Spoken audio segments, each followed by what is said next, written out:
ओम शांति। आज की तारीख है 12 सितंबर 2016। साकार महावाक्य। बाबा कहते, मीठे बच्चे, मन मना भव का मंत्र पक्का कराओ, एक बाप को सदा फॉलो करो, यही है बाप का सहयोगी बनना। आज का प्रश्न, पुरुषोत्तम बनने का सहज और श्रेष्ठ पुरुषार्थ क्या है?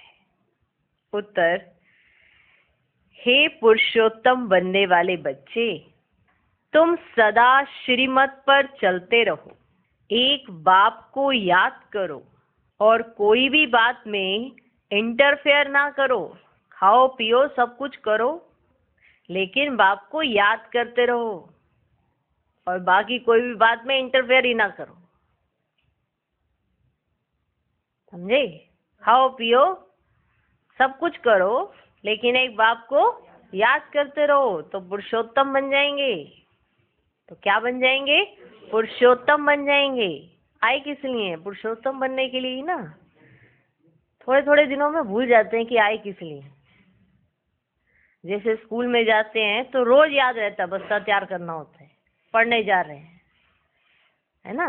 लेकिन यहाँ आते आते धीरे धीरे 2 दिन याद रहता है, फिर तीसरे चौथे दिन भूल जाते हैं कि आए किस लिए। आए किस लिए? पुरुषोत्तम बनने के लिए। बुराइयां हैं ना, उनको निकालने के लिए, अच्छाइयां भरने के लिए, तो मेहनत तो करनी पड़ेगी ना। आए किस लिए? पुरुषोत्तम बनने के लिए। तो और किसी बात में इंटरफेयर ना करो, खाओ पियो सब कुछ करो, पर एक बाबा को याद करते रहो, तो पुरुषोत्तम बन जाएंगे। पुरुषोत्तम वही बनते जिन पर बृहस्पति की दशा है, वे कभी श्रीमत की अवज्ञा नहीं करते। आप देख लो, अमृत वेले से लेकर रात्रि तक हमें श्रीमत मिली है। हमें हर बात पे श्रीमत मिली है। कैसे उठना है, कैसे बैठना है, कैसे कार्य करना है, क्या करना है क्या नहीं करना, सब बातों में मिली है ना श्रीमत। मिली हुई है ना, तभी तो हमारा जीवन ऐसा हो रहा है, तभी तो श्रेष्ठ कर्म हो रहे हैं। अगर हर बात में श्रीमत ना मिले तो कहीं ना कहीं विकर्म होते ही रहेंगे। लेकिन हमें श्रेष्ठ कर्मों की श्रीमत मिली है, तो हर बात में मिली है ना। पुरुषोत्तम वही बनते जिन पर बृहस्पति की दशा है, वे कभी श्रीमत की अवज्ञा नहीं करते, उनसे कोई उल्टा कर्म नहीं होता।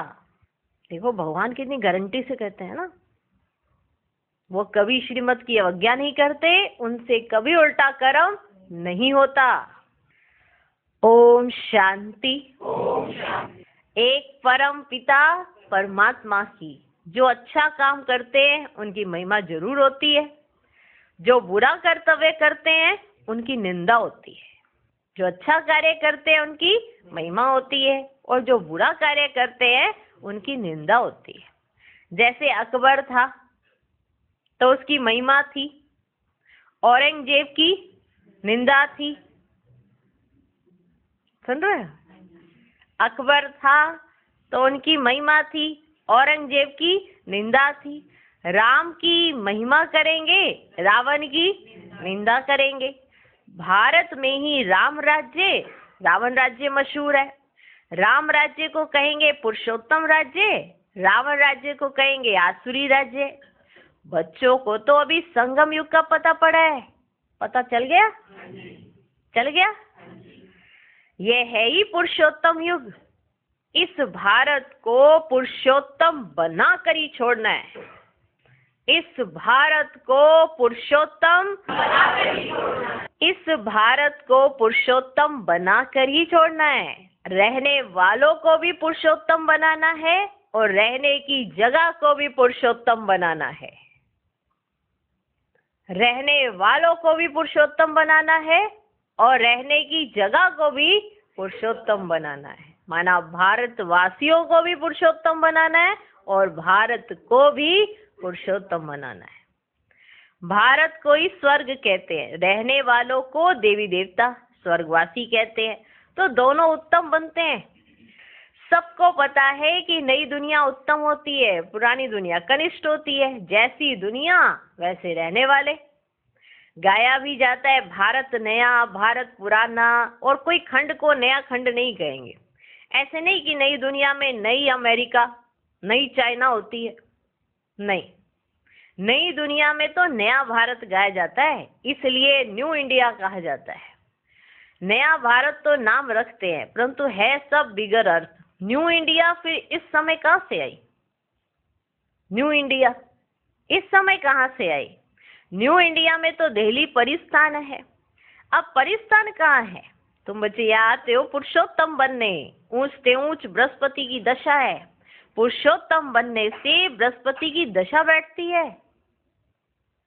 समझ में आ रहा है? पुरुषोत्तम बनने से बृहस्पति की दशा बैठती है। तुम जानते हो कि नई दुनिया की स्थापना करने वाले बेहद के बाप द्वारा हम बेहद का सुख लेने का पुरुषार्थ कर रहे हैं। सतयुग में पुरुषोत्तम होते हैं, फिर नीचे आते हैं तो मध्यम, फिर कनिष्ठ बन जाते हैं। तुम बच्चे जानते हो कि अभी बाप हमको सतो प्रधान, सत्युगी, स्वर्गवासी, पुरुषोत्तम बना रहे हैं। ये है बहुत बहुत सहज, ना कोई खाने की दवा है, ना कोई करने की बात। इस पुरुषोत्तम बनने में ना कोई खाने वाली दवाई है जिससे पुरुषोत्तम बनने हैं, ना ही करने की बात है कोई। समझ में है? कितनी वंडरफुल बात है।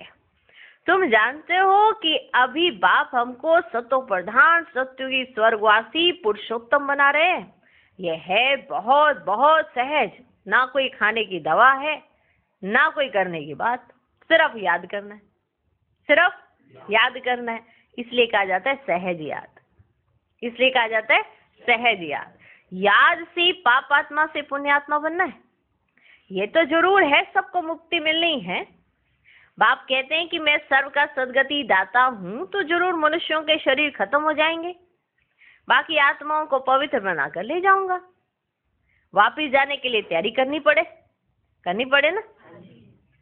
बाप तैयारी करा रहे हैं क्योंकि आत्मा के पंख टूट चुके हैं, अपने आप उड़ नहीं सकती ना आत्मा, इसलिए बाबा क्या करा रहे हैं? तैयारी, पंख दे रहे हैं। अर्थात आत्मा के पंख टूटे हैं तो आत्मा कैसी हो गई है? तमो प्रधान आत्मा है। तुम योग बल से पवित्र बनने की मेहनत करते हो, जो नहीं करते उनको हिसाब किताब देना पड़ेगा। तुम योग बल से पवित्र बनने की मेहनत करते हो, जो नहीं करते उनको हिसाब किताब देना पड़ेगा। इसमें कोई विचार करने की बात नहीं। बच्चों का काम है बाप से पूरा वर्षा लेना, बाप का मददगार बन सहयोग देना पड़ता है। बाप का भी सहयोग, बच्चों का भी सहयोग, बाप का भी सहयोग, बच्चों का भी सहयोग। कैसे सहयोग देवे? वह बाप को देख फॉलो करो कि हम कैसे सहयोग देवें। कई बच्चे पूछते हैं ना हम कैसे सहयोग देवें, तो बाबा कहते वे बाप को देख फॉलो करो, सभी को मेरा मंत्र देते जाओ पुरुषोत्तम बनने के लिए। बाप कल्प कल्प आकर कहते पति से पावन मुझे याद करने बिगर नहीं बनेंगे। मैं कोई गंगा स्नान कराता हूँ क्या? सिर्फ महामंत्र याद करना है, मनमना भव। इसका अर्थ है मुझे याद करो तो तुम पावन बन, पुरुषोत्तम बन, स्वर्ग का मालिक बनेंगे। अर्थ समझ में आया? किसका अर्थ है ये? मनमना भव का। स्त्री पुरुष दोनों ही पवित्र प्रवृत्ति वाले मालिक बनेंगे। बाप ये सभी बातें डिटेल में समझाते हैं, तुम प्रैक्टिकल में बनते हो। तुम जानते हो भगवान ने आकर बच्चों को पुरुषोत्तम बनाया है, तब तो कहते हैं कि पतितों को पावन बनाने वाले पतित पावन आओ। पुरुषोत्तम मास की बड़ी महिमा सुनाते हैं ना, तो इस पुरुषोत्तम युग की बड़ी महिमा है। कलयुग अर्थात रात के बाद दिन जरूर आना है। रात होगी तो दिन आएगा ना, आएगा ना, वो तो जरूर आना ही आना है। रात के बाद तो दिन आना ही आना है। दुख के बाद सुख आता है, ये अक्षर भी क्लियर है। स्त्री पुरुष दोनों उत्तम से उत्तम, श्रेष्ठ से श्रेष्ठ बनते हैं, क्योंकि प्रवृत्ति मार्ग है।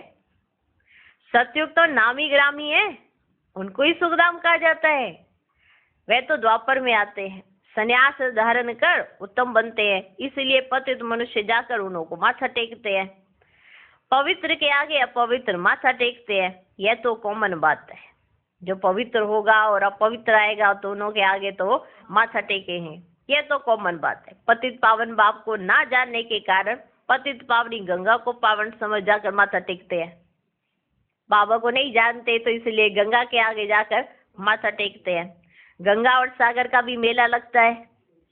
तुम बच्चों को बाप बहुत क्लियर कर समझाते हैं, फिर भी बाप कहते हैं कोटों में कोई, कोई में भी कोई समझते हैं। देखो बाबा कितने क्लियर करके हमको समझाते हैं ना, फिर भी बाबा कहते हैं कि कोटों में कोई और कोई में भी कोई समझते हैं, है ना। इतने सब बच्चे जानते हैं, पर कितने सच में जानते हैं ये भी नंबरवार है ना सब। तुम बच्चों को बाप बहुत क्लियर कर समझाते हैं, फिर भी बाप कहते हैं कोटों में कोई, कोई में भी कोई समझते हैं। उसमें भी जिन्होंने समझा है, जो बैठे हैं, उनमें भी आश्चर्यवत सुनंती, कथंती, पारकती देवंती और भागंती, डिससर्विस करंती बन जाते हैं।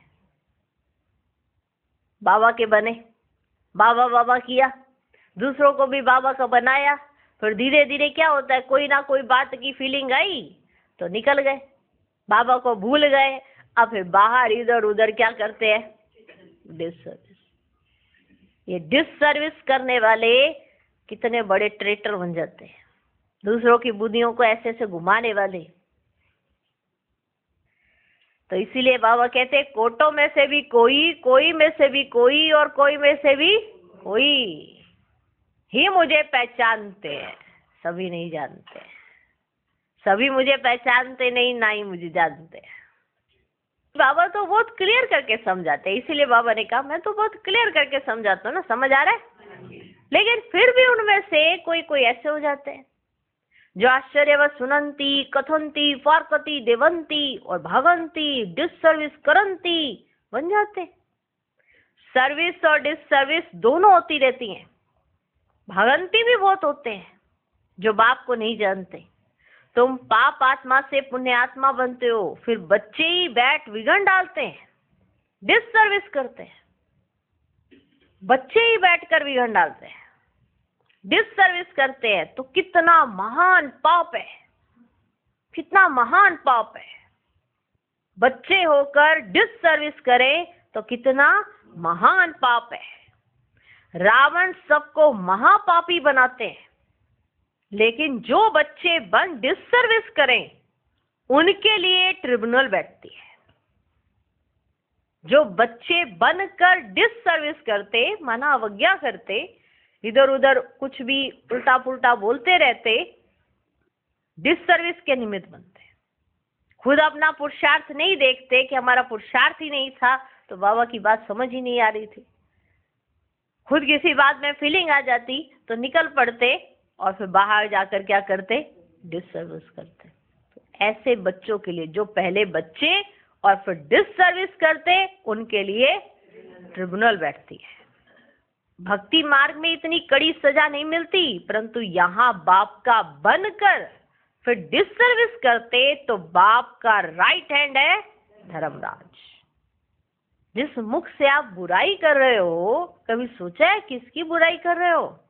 यज्ञ की, बड़ों की। जिस मुख से बुराई करते हो, डिससर्विस करते हो, तो कितनी कड़ी सजा खानी पड़ेगी। भगवान के लिए कुछ भी ऐसा करना तो कितने बड़े महापापी बन जाएंगे, सोचो। इसीलिए उन बच्चों के लिए क्या बैठती है, ट्रिब्यूनल बैठती है। भक्ति मार्ग में इतनी कड़ी सजा नहीं मिलती, परंतु यहाँ बाप का बनकर फिर डिससर्विस करते तो बाप का राइट हैंड है धर्मराज। इसलिए बाप कहते बच्चे मेरी सर्विस में मददगार बन, फिर और ही उल्टा काम नहीं करना। डिससर्विस करेंगे तो फिर अबलाओं पर विघन पड़ेगा। एक भी अगर ऐसा कोई करता है तो उसके पीछे फिर चारों तरफ बात फैल जाती है, तो अबलाओं पर विघन पड़ेगा। माताओं पर बाबा को तरस आता है, तो उनकी डिससर्विस से क्या होता है, अबलाओं पर विघन पड़ते हैं। माना माताएं होती है, बोली बोली माताएं, घर वाले छुट्टी दे देते हैं, लेकिन अगर कुछ ऐसा ऊपर नीचे हो जाता है तो फिर उन्हों पे बंधन आ जाते हैं। वो कहते नहीं, तुम्हें नहीं जाना, सुना है ना वहां पे क्या हो रहा है, वो भाई जाता था, वो बहन जाती थी, उसने छोड़ दिया, वो ऐसे ऐसे सुना रहा था, ये ऐसा है वैसा है। तो भगवान भी हमको अलर्ट करते हैं, जो डिससर्विस करते हैं वो महापापी कहलाए जाते हैं।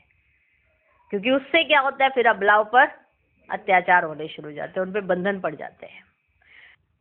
माताओं पर बाबा को तरस आता है। द्रौपदी के भी भगवान ने पांव दबाए है ना। द्रौपदी ने पुकारा कि हमको नग्न करते हैं। बाबा माताओं के सिर पर कलश रखते हैं, पहले है माता, पीछे है पुरुष। परंतु आजकल पुरुषों में मगरूरी बहुत है कि मैं स्त्री का गुरु हूँ, पति ईश्वर हूँ, स्त्री मेरी दासी है। यहाँ बाप निरंकारी बन माताओं के पांव भी दबाते हैं। भगवान तो निरंकारी बनकर माताओं के पांव भी दबाते हैं। तुम थक गई हो, मैं तुम्हारी थकान दूर करने के लिए आया हूं। तो माताओं का सभी ने तिरस्कार किया। सन्यासी स्त्री को छोड़ चले जाते हैं। कोई को 5-7 बच्चे होते हैं, संभाल नहीं सकते तो तंग होकर भाग जाते हैं। तभी तो सन्यास लेते हैं ना। घर बार नहीं संभाला जा रहा, 5-7 बच्चे हुए, संभाल नहीं रहे हैं, तो घर बार छोड़कर भाग जाते हैं। उनसे कोई दुनिया में नहीं पूछेगा कि ये क्यों भागे, तंग होकर भाग जाते हैं। रचना कर फिर उनको भटका कर जाते हैं, तो भटका देते हैं। बाप कहते मैं किसको भटकाता नहीं हूँ, मैं किसको भटकाता नहीं हूँ। देखो बाबा ने तो हमें चलना सिखाया है, रहना सिखाया है, गृहस्थ व्यवहार में कैसे रहना है, गृहस्थ व्यवहार को कैसे पवित्र प्रवृत्ति मार्ग बनाना है, वो भी रहना सिखाया है। शांत रहना सिखाया है, मीठा बनना सिखाया है। नहीं तो जिस तरह के आजकल की प्रवृत्ति मार्ग है, बस एक दूसरे का कुछ भी करने में देरी नहीं करते। तो बाबा ने तो हमें भटकने से बचा लिया है, बाबा ने बचाया है। बाप कहते हैं मैं किसको भटकाता नहीं हूँ, मैं तो सभी का दुख हरता सुख करता हूँ। माया आकर दुखी करती है, यह भी एक खेल है। अज्ञान काल में मनुष्य समझते हैं कि भगवान ही दुख सुख देते हैं, परंतु बाप ईश्वर ये धंधा नहीं करते हैं। यह तो कर्मों के अनुसार बना हुआ ड्रामा है। जो जैसा कर्म करता वैसा फल पाता है। इस समय श्रेष्ठ कर्म करने की बात है, कर्म कूटने की बात नहीं। कोई बीमार होते हैं, देवाला मारते हैं तो कर्म कूटते हैं। तुम बच्चे कितने सौभाग्यशाली बनते हो जो 21 जन्म कब कर्म नहीं कूटना पड़ेगा। कितना भारी फल है। तो बाप की श्रीमत पर चलना चाहिए, चलना चाहिए। बाप और कोई भी बात में इंटरफेयर नहीं करते हैं, बस यही कहते हैं ना मेरी श्रीमत पर चलो। मैं तुम्हें बता देता हूँ कैसे कैसे चलना है, सब बता देता हूँ। बाप और कोई भी बात में इंटरफेयर नहीं करते हैं। खाओ पियो कुछ भी करो, सिर्फ बाप और वर्षे को याद करो। क्या खा रहे हो, क्या पी रहे हो, बाबा इसमें इंटरफेयर नहीं करते। क्या धंधाधोरी कर रहे हो, कैसे जी रहे हो, क्या करते हो, कोई इंटरफेयर नहीं करते। आप पर्सनल अपने घर में जाके क्या करते हो क्या नहीं करते हो ये आप जानो। बाबा इन बातों में कभी भी इंटरफेयर नहीं करते। बस कुछ भी करो तो बाबा की याद में, बाप और वर्षे को याद करो। तुम कहते हो हम पतित हैं, तो बाप जो पावन बनने की युक्ति बताते हैं उस पर चलो। सिर्फ याद की मेहनत है। माया के तूफानों से डरना नहीं है, माया के तूफानों से डरना नहीं है। गुप्त मेहनत है, ज्ञान भी गुप्त है। मुरली चलाना तो प्रत्यक्ष है, परंतु इस वाणी से तुम पावन नहीं बनेंगे, पावन याद से ही बनेंगे। तो बेहद के बाप को याद करो और मददगार भी बनना चाहिए। रूहानी हॉस्पिटल और यूनिवर्सिटी खोलने का भी पुरुषार्थ करो। कोई अच्छी जगह हो तो जाकर भाषण करो। तुमको हाथ में पुस्तक नहीं लेना है, तुमको अंदर सारा ज्ञान है। बाकी समझाने के लिए झाड़, त्रिमूर्ति, सृष्टि चक्र का सब कुछ राज समझाना है। बाप कहते हैं ना मैं ब्रह्मा द्वारा रचना रचता हूँ। ब्राह्मणों की रचना, कौन सी रचना, ब्राह्मण रचता हूँ। ब्राह्मणों की एम ऑब्जेक्ट विष्णु खड़ा है, बनाने वाला टीचर वह है निराकार। गाया हुआ है ना ब्रह्मा द्वारा स्थापना, विष्णु द्वारा पालना, गाया हुआ है ना। कल पहले भी देखो ऐसे ही चित्र बनवाए थे। देखो साइंस आदि से कितने मिसाइल्स बनाते हैं। तुम बच्चों को पुरुषोत्तम बनने में भी मेहनत लगती है, इसलिए क्योंकि जन्म जन्मांतर का बोझा सिर पर बहुत है। क्यों मेहनत लग रही है, जन्म जन्मांतर का बोझा सिर पर है। सेकंड में सगाई हुई, फिर आत्माओं को बाप को याद करना है। जो तमो प्रधान से सतो प्रधान बन जाए। बस सगाई हो गई, सगाई हो गई। बस अब याद करते रहो, ठीक है। तमो प्रधान से सतो प्रधान बन जाएंगे। बाबा सगाई के लिए क्यों कह रहे, शादी के लिए नहीं कह रहे? क्योंकि सगाई के बाद जो याद आती है ना वो नेचुरल होती है, शादी के बाद तो याद ही नहीं आती है। सगाई इसलिए कहा। सेकंड में सगाई हुई, फिर आत्माओं को बाप को याद करना है जो तमो प्रधान से सतो प्रधान बन जाए। बाप कहते मन मना भव, तुम कर्म योगी हो, याद का चार्ट रखना चाहिए। तुम्हारी लड़ाई माया के साथ है, तुम्हारी लड़ाई माया के साथ है, बहुत कड़ी लड़ाई है। तुम कोशिश करेंगे याद में रहने की, माया उड़ा देगी। ज्ञान में कोई अड़चन नहीं। क्या कर रहे हो? आत्मा में 84 जन्मों के संस्कार भरे हुए हैं। ये अनादि बना बनाया ड्रामा है, ये चक्र फिरता ही रहता है, बंद होने का ही नहीं है। सृष्टि रची ही क्यों, ये सवाल ही नहीं उठता। आत्मा कैसे बदलेगी? नई आत्मा कहाँ से आती नहीं है, जो आत्माएं हैं वही हैं, कम जास्ती हो ही नहीं सकती। एक्टर्स सब पूरे हैं, तुम बेहद के एक्टर्स हो। तुम जो कुछ देखते हो उतने एक्टर ड्रामा में हैं, इतने फिर होंगे। मोक्ष कोई पाता ही नहीं है। मनुष्य आवागमन के चक्र से छूटना चाहते हैं परंतु छूट ही नहीं सकते। जो पाठ बजाने आते हैं उनको फिर आना है। बाप कहते हैं मुझे भी इस पति दुनिया में आना और जाना पड़ता है, कल्प कल्प में आता हूं। जब मुझे ही आना पड़ता है तो बच्चों का बंध कैसे हो सकता है? मुझे भी इस पति दुनिया में आना जाना पड़ता है, जब मुझे ही यहाँ पे आना पड़ता है तो फिर बच्चों का बंध कैसे हो सकता है? तुम 84 बार शरीर में आते हो, मैं एक ही बार आता हूँ। मेरा आना जाना बड़ा वंडरफुल है। तब तो गाते हैं तुम्हारी गत मत तुम ही जानो। सदगति करने के लिए जो मत है वह तुम ही जानो और ना जाने कोई। वे गाते हैं, तुम प्रैक्टिकल में हो। मूल बात है याद की, फिर अंधों की लाठी बनना है। ये है पुरुषोत्तम योग। ये 5000 वर्ष के बाद आता है। पुरुषोत्तम मास 3 वर्ष के बाद आता है। वे सब है भक्ति मार्ग, उनके जंत्र मंत्र की ढेर पुस्तकें हैं। यहाँ तो वह बात ही नहीं है। भक्ति ना करने वालों को इरिलीजियस कहते हैं ना, तो उनको राजी करने के लिए निमित्त कुछ करना भी पड़ता है। बाप समझाते हैं मीठे बच्चे, कभी डिससर्विस करने का पुरुषार्थ नहीं करना, कभी डिससर्विस करने का पुरुषार्थ नहीं करना। क्योंकि कई जानबूझकर डिससर्विस करते हैं, जानबूझकर, तो एक पुरुषार्थ ही हो गया ना कि हम डिससर्विस करेंगे। खुद तो गिर ही रहे होते हैं, साथ में औरों को भी गिराने का पुरुषार्थ करते हैं वो, तो होते हैं डिससर्विस करने वाले। खुद के अंदर तो चिंतन अशुभ चल ही रहा है तो दूसरों के अंदर भी अशुभ चिंतन डाल देते हैं। उनकी ऐसी सप्लाई चलती रहती है। बाप समझाते हैं मीठे बच्चे, कभी डिससर्विस करने का पुरुषार्थ नहीं करना। कोई ट्रेटर बन जाते हैं तो उनको कहेंगे अजामिल। अजामिल, सूरदास आदि की कितनी कथाएं हैं। ये सब है भक्ति मार्ग। उनसे भी जास्ती पापात्मा वह है जो यहाँ आकर मेरा बनकर मुझे फारकती दे देते हैं। उनसे भी जास्ती पापात्मा, सोचो, अजामिल से भी जास्ती पापात्मा वह है जो यहाँ आकर मेरा बनकर मुझे फारकती दे देते हैं, मेरी निंदा कराते हैं। उनके लिए फिर ट्रिब्यूनल बैठती है, उनके लिए फिर ट्रिब्यूनल बैठती है। प्रतिज्ञा कर फिर डिससर्विस करेंगे तो कड़ी सजा मिलेगी। पद ऊंचा है तो फिर भूल की भी कड़ी सजा है। इसलिए कोई भी अवज्ञा नहीं करनी चाहिए। गाया हुआ है सतगुरु का निंदक ठोर ना पाए, अर्थात एम ऑब्जेक्ट पा ना सके नर से नारायण बनने का। गुरुओं से तुम पूछ सकते हो कि तुम कहते हो गुरु का निंदक ठोर ना पाए, वह कौन सा ठोर है? वह ठोर तो बता ही नहीं सकते। बाप की पाग उन्होंने अपने ऊपर रख ली है।